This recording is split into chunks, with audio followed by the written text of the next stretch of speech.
ഈ പറഞ്ഞ MSC Elsa കപ്പൽ ചാലിലൂടെയല്ല സഞ്ചരിച്ചിരിക്കുന്നത്. 14.6 നോട്ടിക്കൽ മൈൽ ആലപ്പുഴ തോട്ടപ്പള്ളി കപ്പൽ ചാലല്ല. ഈ അപകടത്തെ വളരെ നിസ്സാരവൽക്കരിക്കാനാണ് തുടക്കം മുതൽ ഗവൺമെൻറ് സംവിധാനങ്ങൾ സാധിക്കുന്നത്. കണ്ടെയ്നറുകൾ അടിയന്തരമായിട്ട് പൊക്കി മാറ്റണം. നമ്മുടെ രാജ്യം ചന്ദ്രയാൻ ദൗത്യത്തിൽ ഏർപ്പെടുന്ന രാജ്യമാണ്, സംവിധാനങ്ങളുള്ള രാജ്യമാണ്. എന്തുകൊണ്ട് ഇത് പൊക്കി മാറ്റുന്നില്ല എന്നുള്ള ഈ ദുരന്തത്തിൻ്റെ എല്ലാം നമ്മൾ അനുഭവിക്കണം. കാരണം കടലൊരു പ്രകൃതി പ്രതിഭാസത്തിൻ്റെ ഉറവിടമാണ്. അവിടെ എന്ത് സംഭവിച്ചാലും എല്ലാവരെയും ബാധിക്കും. നമസ്കാരം. MSC എൽസ 3 എന്ന കപ്പൽ അപകടത്തെ തുടർന്ന് തീരദേശം ഒന്നാകെ ആശങ്കയിലാണ്. നിലവിൽ മത്സ്യത്തൊഴിലാളികളും ഈ ഒരു അപകടത്തെ തുടർന്നുണ്ടായ പ്രതിസന്ധികളെല്ലാം തന്നെ നേരിട്ടുകൊണ്ടിരിക്കുകയാണ്. ഈ ഒരു വിഷയവുമായി ബന്ധപ്പെട്ട് ഇന്ന് മറുനാടനോട് പ്രതികരിക്കുകയാണ് ആലപ്പുഴ സ്വദേശിയായ ജാക്സൺ പൊള്ളയിൽ. നിലവിൽ ഈ കപ്പൽ അപകടത്തെ തുടർന്ന് ഈ മത്സ്യബന്ധനത്തിനെയും നിലവിലുള്ള ആവാസ വ്യവസ്ഥയെയും എങ്ങനെയാണ് ബാധിക്കുന്നത്? നമുക്കറിയാം MSC എൽസ കപ്പൽ അപകടത്തിൽ 643 കണ്ടെയ്നറുകളുണ്ട്. ഗവൺമെൻറ് 40 പറയുന്നു. അപ്പോൾ അതിനകത്ത് എന്തൊക്കെ ഉണ്ടെന്നുള്ളത് കാർഗോ മാനിഫെസ്റ്റോയിലും പറയുന്നുണ്ട്. അപ്പോൾ ഇത് വിതച്ചിരിക്കുന്ന ദുരന്തം ഭയാനകമായി നമ്മുടെ കടലിൽ ആവാസ വ്യവസ്ഥയെ ബാധിക്കും. അങ്ങനെ ബാധിച്ചു കഴിഞ്ഞാൽ അത് ആദ്യത്തെ ഇരകൾ മത്സ്യത്തൊഴിലാളി സമൂഹമായിരിക്കും. ബാക്കി രണ്ടാമത് പൊതുസമൂഹത്തെ മുഴുവൻ ബാധിക്കും. ഈ ഒരു ആശങ്കയാണ് നമ്മൾ ഗവൺമെൻറ്റിനോടും പൊതുസമൂഹത്തോടും പങ്കുവയ്ക്കുന്നത്. പക്ഷേ ഇതിനെ ഈ അപകടത്തെ വളരെ നിസ്സാരവൽക്കരിക്കാനാണ് തുടക്കം മുതൽ ഗവൺമെൻറ് സംവിധാനങ്ങൾ സാധിക്കുന്നത്. നമുക്കറിയാം, ഇപ്പോൾ നമ്മളെ വിഴിഞ്ഞം പോർട്ടുമായി ബന്ധപ്പെട്ട് നമ്മുടെ വള്ളങ്ങൾ കപ്പൽ ചാലിൽ പോകുന്നെന്ന് പരാതി ഉന്നയിക്കുന്ന അവർ ഈ പറഞ്ഞ MSC എൽസ കപ്പൽ ചാലിലൂടെയല്ല സഞ്ചരിച്ചിരിക്കുന്നത്. 14.6 നോട്ടിക്കൽ മൈൽ ആലപ്പുഴ തോട്ടപ്പള്ളി കപ്പൽ ചാലല്ല. അതന്വേഷിക്കുന്നില്ല. നമ്മുടെ മത്സ്യബന്ധന ഏരിയയിൽ ഒരു സാധനം സ്ഥാപിച്ച ശേഷം നമ്മൾ അവിടെ പോകുന്നു എന്നാണ് പറയുന്നത്. അതിനവർ കൃത്യമായ നിയമ സംവിധാനങ്ങളൊക്കെ വരട്ടെ, ആ സമയത്ത് അതിനെക്കുറിച്ച് നമുക്ക് ആലോചിക്കാം. അപ്പോൾ ഇത് പൊക്കി മാറ്റണമെന്നാണ് ഞങ്ങളുടെ ആവശ്യം. ഈ കപ്പലില്ല, ഈ കണ്ടെയ്നറുകൾ അടിയന്തരമായിട്ട് പൊക്കി മാറ്റണം. നമ്മുടെ രാജ്യം ചന്ദ്രയാൻ ദൗത്യത്തിൽ ഏർപ്പെടുന്ന രാജ്യമാണ്, സംവിധാനങ്ങളുള്ള രാജ്യമാണ്. എന്തുകൊണ്ട് ഇത് പൊക്കി മാറ്റുന്നില്ല എന്നുള്ളത് അത് കപ്പൽ കമ്പനിക്ക് വിട്ടിരിക്കുക. അവർക്ക് എന്ത് ഉത്തരവാദിത്തം? ഒരു വിദേശ കപ്പൽ, അതും ലോകത്തെ ഏറ്റവും വലിയ അലിഗേഷനുള്ള ഒരു കമ്പനി, അവർക്കൊരു ഉത്തരവാദിത്തമില്ല. അവരിത് മാറ്റട്ടെ എന്ന് പറഞ്ഞാൽ മാറ്റുന്നില്ല. കോടതി ഇടപെട്ടിട്ട് പോലും ഇതുവരെ നീക്കം ചെയ്യാൻ സംവിധാനം ഉണ്ടായിട്ടില്ല. ഇപ്പോൾ പൊട്ടിയ പ്ലാസ്റ്റിക് നമ്മുടെ കടലിനടിയിൽ ഭയങ്കര സമ്മർദ്ദമാണ്. അപ്പോൾ അതുകൊണ്ട് തന്നെ വെയിറ്റ് കുറഞ്ഞുള്ള പ്ലാസ്റ്റിക്കിനടിയിൽസുകൾ ഉള്ള കണ്ടെയ്നറുകൾ പൊട്ടിയാണ് വ്യാപകമായിട്ട് നമ്മുടെ കടൽ തീരങ്ങളിൽ പ്ലാസ്റ്റിക് അടിഞ്ഞിരിക്കുന്നത്. ഇപ്പോൾ ഇത് സ്വാഭാവികമായിട്ട് നാളെ മത്സ്യങ്ങൾ, ഇതെപ്പോഴും കടലിങ്ങൾ തിളങ്ങി നടക്കുകയാണ്. മത്സ്യങ്ങൾ ഭക്ഷണമാണെന്ന് കരുതി കഴിക്കുന്ന ഒരവസ്ഥയിലേക്ക് മാറും. പിന്നെ കടൽ തീരങ്ങൾ വ്യാപകമായിട്ട് അടിയുന്നു, കടൽ ഭിത്തികൾക്കിടയിലേക്ക് ഇത് വ്യാപകമായിട്ട്. അപ്പോൾ ഇത് ഭാവിയിൽ സൃഷ്ടിക്കാൻ പോകുന്നത് ഇപ്പോൾ നമുക്ക് ഈ വർഷം ചിലപ്പോൾ ആകത്തില്ല, അടുത്ത വർഷത്തൊട്ടായിരിക്കും അതിൻ്റെ ആഘാതങ്ങൾ നമ്മൾ അനുഭവിക്കാൻ പോകുന്നത്. അപ്പോൾ എന്തുകൊണ്ട് ഇത് എടുത്തു മാറ്റുന്നില്ല? രണ്ടാമത് ഞങ്ങൾ അതിൻ്റെ ദുരന്തങ്ങൾ നമുക്കറിയാം, തിരുവനന്തപുരം വർക്കല മുതൽ ആലപ്പുഴ അമ്പലപ്പുഴ വരെയുള്ള 85 കിലോമീറ്ററാണ് നമ്മുടെ മത്സ്യജൈവ കലവറ. ആ കലവറയിലാണ് ഈ അപകടം സംഭവിച്ചിരിക്കുന്നത്. അപ്പോൾ അവിടെ 20 കിലോമീറ്റർ ഏരിയ ഇപ്പോൾ മത്സ്യബന്ധന നിരോധനമാണ്. ഞങ്ങളത് മാറിയാണ് മത്സ്യബന്ധനം നടത്തുന്നത്. എന്നിട്ടും ഞങ്ങൾക്ക് മത്സ്യബന്ധനം നടത്താൻ പറ്റുന്നില്ല. ഇപ്പം തന്നെ ഈ സീസണിൽ മാത്രം ആലപ്പുഴ എറണാകുളം ജില്ലയിലുള്ള 40ഓളം വള്ളങ്ങളുടെ വലകൾ നശിച്ചു. ലക്ഷക്കണക്കിന് രൂപയുടെ നഷ്ടം സംഭവിച്ചു.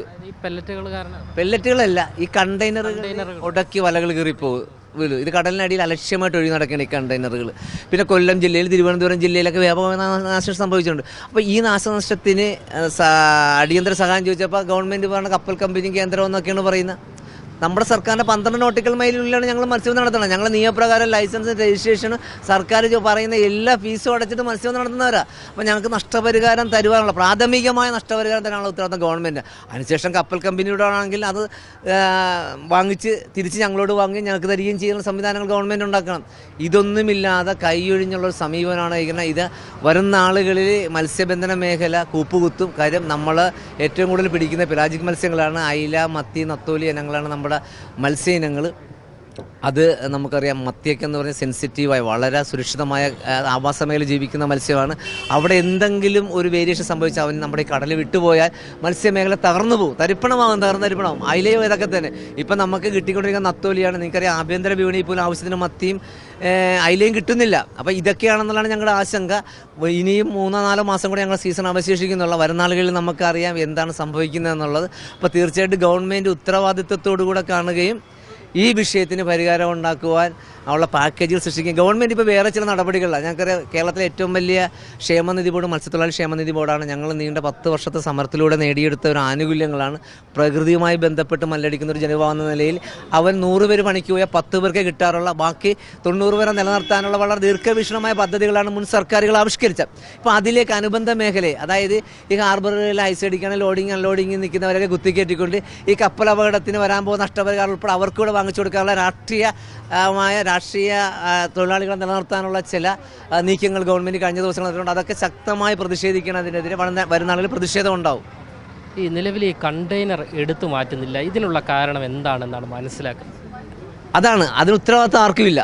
നമ്മുടെ ഗവൺമെൻറ് പറഞ്ഞാൽ നമ്മുടെ ഗവൺമെൻറ് ഉത്തരവാദിത്തമല്ല എന്ന് നമ്മുടെ ഗവൺമെൻറ് പറയുന്നു. കേന്ദ്ര സർക്കാരിൻ്റെ ഷിപ്പിംഗ് മന്ത്രാലയം കേരളത്തോട് ആവശ്യപ്പെട്ടിരിക്കുന്നു, കോടതി ആവശ്യപ്പെട്ടിരിക്കുന്നു.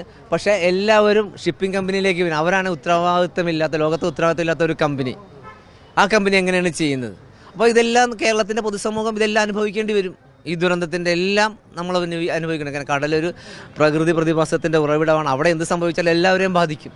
അപ്പോൾ ഇതിനെതിരെ പ്രതികരിക്കാം. മത്സ്യമേളയുടെ വിഷയമല്ല, മത്സ്യത്തൊഴിലാളിയുടെ വിഷയമല്ല, ഇത് കേരളത്തിൻ്റെ വിഷയമാണ്, പൊതുസമൂഹത്തിൻ്റെ വിഷയമാണ്. സർക്കാരിൻ്റെ ഈ ഒരു വിഷയത്തിലുള്ള നിലപാടിനെ എങ്ങനെയാണ് നോക്കുന്നത്? സർക്കാർ ആദ്യം മുതൽ MSC എൽസ കപ്പലപകടത്തിൽ സർക്കാർ ആദ്യം മുതൽ നമുക്കറിയാം ഓരോ വിഷയത്തിൽ ഒളിച്ചു കളിക്കുകയാണ് ചെയ്ത.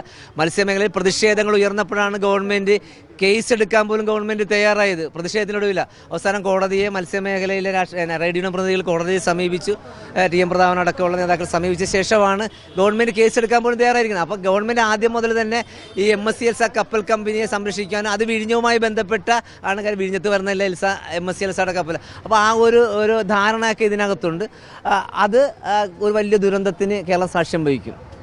എന്തായാലും ജാക്സൺ പൊള്ളയിലും നമ്മളോട് വ്യക്തമാക്കുന്നത് നിലവിലുള്ള അതായത് കടലിൻ്റെ ആവാസ വ്യവസ്ഥയെ അടക്കം ഈ ഒരു കപ്പൽ ദുരന്തം സാരമായി ബാധിക്കുന്നുണ്ട്. ഇതിന് കൃത്യമായ നിയമ നടപടി നമ്മുടെ സംസ്ഥാന സർക്കാർ തന്നെയാണ് സ്വീകരിക്കേണ്ടത് എന്നാണ്. ക്യാമറമാൻ അഖിൽ അശോകിനൊപ്പം അമൽ രുദ്ര, മറുനാടൻ മലയാളി, തിരുവനന്തപുരം.